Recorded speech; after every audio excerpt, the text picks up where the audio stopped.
ሰላም ውድ አድማጮቻችን፣ በቸልሲ አዳዲስ መረጃዎች ተመልሰን መጥተናል። ለሳንቾ የምንላችሁ ይኖረናል። ከዛ ውጭ ቸልሲና ጃክ ግሪሊሽን ደግሞ ምን ያገናኛቸው እንላለን። የዲን ሂውሰን ዜናን በሚመለከት ደግሞ ይህንን ተጫዋች ወደ ሪያል ማድሪድ የሚሄድ ይመስላል። ቸልሲ አሁንም ፍላጎታቸው በማርክ ጉይ ላይ እንደሆነ መረጃዎቹ ይጠቁማሉ። ኤንዞ ማሬስካን በሚመለከት ስለ ኤንዞ ፈርናንዴዝ ስለ ትናንት ምሽቱ የአርጀንቲና እና እንዲሁም ደግሞ የብራዚል ጨዋታ ላይ ኤንዞ ፈርናንዴዝ የጨዋታው ኮከብ ነበር ማለት ይቻላል። አንድ ጎል አንድ አሲስት አድርጓል። ምርጥ ብቃቱንም አሳይቷል። ስለዚህ ቸልሲ ለምንድን ነው ኤንዞ ፈርናንዴዝን አጠቃቀም ያላወቀበት? ኤንዞ ማሬስካ ምን ማድረግ ይጠበቅባቸዋል? ስለ እነዚህ ጉዳዮች ልንነግራችሁ እንዲሁም ደግሞ አዳዲስ መረጃዎችን ልናደርሳችሁ ተመልሰን መጠናል። ይህ ያያ ስፖርት ነው። ላይክ፣ ሼር፣ ኮሜንት፣ ሰብስክራይብ ማድረጉ ያለ ክፍያ ከእናንተ ለኛ የሚሰጥ ገጸ በረከት ነውና ሁሌም ላይክ፣ ሼር፣ ኮሜንት፣ ሰብስክራይብ ማድረጋችሁን አትርሱ። ሰብስክራይብ ማድረጋችሁ ብዙዎቹ ጋር እንደርስ ያግዘናል። ብዙዎቹ ጋር ደረስን ማለት ደግሞ ብዙ ተደማጭነታችን አገኘ በተሻለ ብቃት በተሻለ ጥራት ፕሮግራሞቻችን እንድናደርስ ለእናንተ የሚያግዘን ይሆናል። ስለዚህ ላይክ፣ ሼር፣ ኮሜንት፣ ሰብስክራይብ ማድረጋችሁን አትርሱ። እንግዲህ በሳንቾ ጉዳይ ባለፈው ፕሮግራም ሰርተን ነበር። ሳንቾ አሁን ደግሞ ወጥቶ እንግዲህ ወደ ዶርትመንድ መመለስ እንደሚፈልግ መረጃዎቹ ተያይዘው ወጥተዋል። ባየር ሊቨርኩሰንም ይህንን ተጫዋች ይፈልጉታል። እንግዲህ በቡንደስሊጋ በጣም ነፃነት ያለበት ኳስ ጋር እንደ ፕሪሚየር ሊጉ በፖዚሽናል ፕሌይ በጣም ጠበቅ ያለ ጮ ስለሌለ ወደዛ መሄድና መጫወትን ይፈልጋል የሚሉ መረጃዎች እየወጡ ነው የሚገኙት። ቸልሲ የዚህን ተጫዋች የ25 ሚሊዮን ዩሮ የመልቀቂያ ወይም ደግሞ ከማንቸስተር ዩናይትድ ለማስፈረም ይክፈል ወይስ ይቅርበት የሚለውን ባለፈው አቅርበን ነበር። ብዙዎቻችሁ ይለቅ ይሻላል ብላችኋል። ስለዚህ 5 ሚሊዮን ፓውንድ ነው የሚቀጥለው ማለት። ቸልሲ ግን ከዶርትመንድ ጋር ሌላኛው የሚሆነው የቹኩሜካ ጉዳይ ነው የሚያያይዛቸው። ቹኩሜካ ጥሩ ብቃቱን እያሳየ ነው የሚገኘው በዶርትመንድ ቤት። ስለዚህ በዶርትመንድ እንግዲህ የተሻለውን ገንዘብ የሚከፍል ከሆነ የመቆየት እድል ይኖረዋል። ነገር ግን ዶርትመንድ አሁን በአውሮፓ መድረክ ላይ ጥሩ ብቃታቸውን እያደረጉ ነው የሚገኙት። በሊጉ ግን ጠንካራ ብቃት ላይ አይገኙም። ይህንን ተከትሎ ብዙ ተጫዋቾቻቸውን የማስፈረም አቅም በክረምት ላይ ኖራቸው ይችላል። ስለዚህ ይህ አስፈላጊ የሆነ ጊዜን ለዶርትመንድ የሚሰጥ ነው። ስለዚህ ዶርትመንድን እነዚህን ፈተናዎች ሲገባ ደግሞ ቸልሲ ያንን መጠቀም ያለበት ይመስላል። በተለይ የሚፈልጉት ጊትሰን በዛ ጥሩ ብቃቱን እያሳየ ይገኛል። ነገር ግን ባለፉት ወራቶች ደግሞ ብቃቱ ዝቅ ብሏል። ኮብል ግብ ጠባቂውንም በጣም ይፈልጉታል።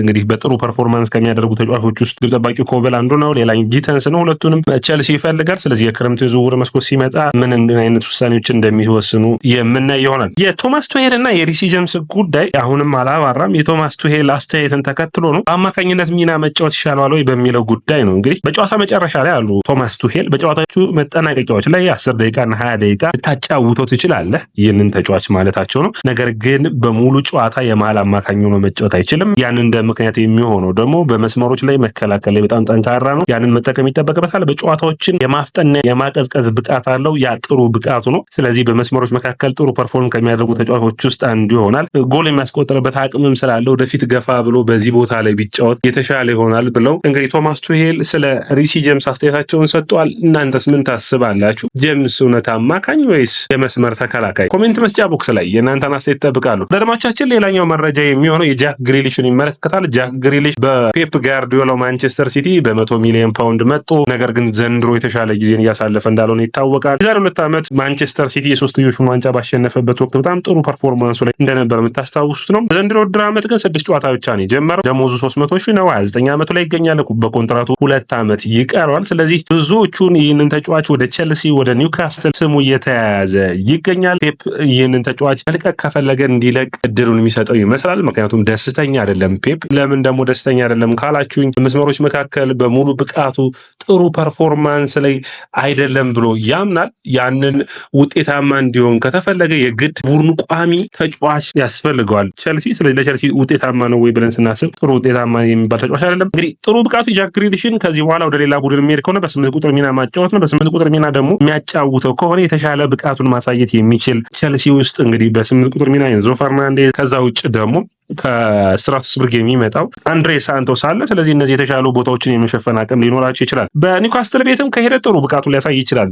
አንደኛ ቶናሊ ግሪሊሽ እና ብሩኖ ጎሜሬስን ልናያቸው እንችላለን። ከሲቲ ማጠናቀቂያ ላይ ከዚህ በፊት ራሂም ስተርሊንግን ገዝቷል። ስለዚህ እንደዚህ አይነት ስህተቶችን መስራት ያለበት አይመስለኝም። ስለዚህ የዚህ ልጅ ተጫዋችና የዝውውሩ ጉዳይ የቸልሲ ይልቅ ወደ ኒውካስትል ያደላ ይመስላል። የዲን ሂውሰንን በሚመለከት ሪያል ማድሪድ መሄድ እንደሚፈልግና ወደ ሪያል ማድሪድ የሚሄዱ ነገር ከስፔን የሚወጡ መረጃዎች ወደዛ እያያዙ እያያዙት ይገኛሉ። በተለይ ደግሞ አባቱ ወደ ሪያል ማድሪድ የሚያያይዘውን ዜና ላይክ አድርጎና ሼር አድርጎ ታይቷል። ቸልሲ ግን የሚፈልገው ማርክ ጉሂ ነው። ማርክ ጉሂ የውድድር ዓመቱ መጨረሻ ላይ 1 ዓመት ኮንትራት ይቀረዋል። እስከ 60 ሚሊዮን ፓውንድ በመውጣት ይህንን ተጫዋች ማስፈረም የሚችል ይሆናል። ቸልሲ በጣም አስፈላጊ የሚሆን ነው። በክረምቱ እንግዲህ የአንሲልሞን ከዛ ውጭ ደግሞ አማዱን ከስትራስቡርግ ከዛ ውጭ አችፑንግን ያመጣሉ። ስለዚህ እነዚህ ተከላካዮች ውስጥ ማርክ ጉሂ የሚመጣ ከሆነ የተሻለ ሽፋንን የሚሰጥ ይሆናል። ቸልሲ እንግዲህ ጥሩ የሚባሉ የክረምቱ የዝውውር መስኮት ላይ የሚለቁ ተጫዋቾች ይኖሩታል። ግብ ጠባቂው ሳንቼዝ፣ ዴሳሲና ቻሎባ ከዋናው ቡድን ደግሞ የሚለቁ ይሆናል። ቸልሲ በአጠቃላይ በዝውውር መስኮቱ ላይ ጠንካራ ተሳትፎን መቀጠል የሚጠበቅበት ይሆናል።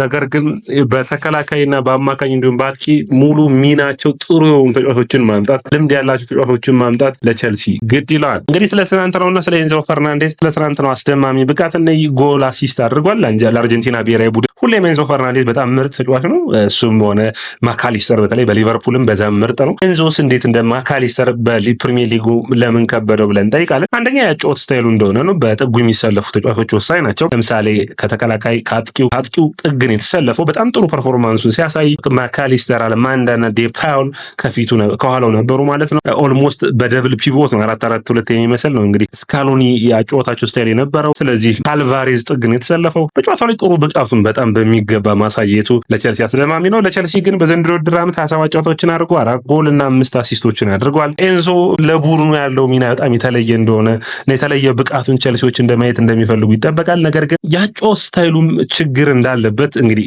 በማሬስካው ቸልሲና በስካሎኒው አርጀንቲና መካከል በግልጽ የሚታይ ነው። አንዳንድ ነጥቦችን አንስተን እስኪ እንይ። ለምሳሌ ብዙውን ጊዜ ከካይሴዶ ጥግ ሲሰለፍ ማከላከል ስራውን ሲሰራ ከዛ ውጭ ወደኋላ ሲመለስ በጣም የሚቸገር ይመስለኛል። ኤንዞ ፈርናንዴዝ ወደፊት ጠጋ ብሎ የሚጫወት ከሆነ ግን የተሻለ ብቃቱን የሚያሳይ ይሆናል። በዘንድሮ ውድድር ዓመት በአስቶን ቪላው ደርሶ መልስ ጨዋታ ላይ የተለየ ሚናን ወደፊት ጠጋ ብሎ ተሰጥቶት ነበር። በሚገባ አከናውኖም ታይቷል። ለምሳሌ አስቶን ቪላውን በብሪጅ የተደረገውን ጨዋታና ቸልሲ 3-0 ያሸነፈበት ጨዋታ ላይ ላቪያ፣ ካይሴዶና ኤንዞ ፈርናንዴዝ ነበር የተሰለፉት። ካይሴዶ በመስመሮች መካከል የቀኝ መስመር ተከላካይ ሆኖ ከዛ ውጭ ኢንቨርትድ ፉልባክ እየሆነ ነበር የተጫወተው። በጨዋታው ላይ በጣም ምርጥ ብቃቱን አሳይቶ ነበር። የቶተናሙ ጨዋታ ሌላኛው ጨዋታ ነው። ከላቪያና ካይሴዶ እንዲሁም ኤንዞ ፈርናንዴዝ አብሮ የተሰለፉበት ነው። ሌላ ምርጥ ጨዋታ ያሳዩበት ነበር።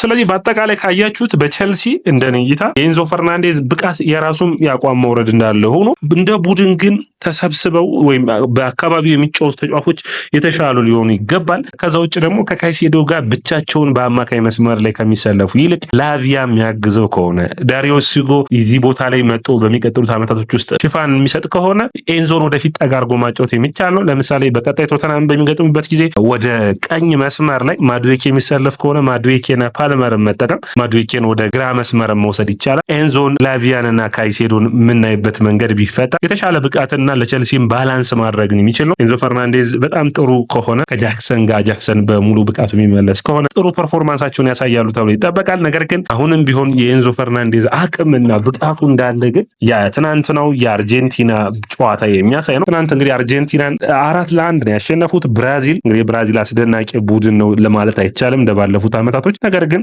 ለዚህ ቡድንም ቢሆን ጥሩ ፐርፎርማንስ ያለው ተጫዋች ያስፈልጋል። እንግዲህ ይህ ፐርፎርማንሱን ጥሩ ብቃቱን እያሳየ እንዲቀጥል ኤንዞ ፈርናንዴዝ በአማካኝነትና በአጥቂነት ሚና ማየት ግድ ይለናል። ወደ ማጥቃቱ የተሻለ ፐርፎርም እንዳደርግ ማለት ነው። ውድ አድማጮቻችን ይህ ያያ ስፖርት ነው። ላይክ፣ ሼር፣ ኮሜንት፣ ሰብስክራይብ ማድረጋችሁን አትርሱ።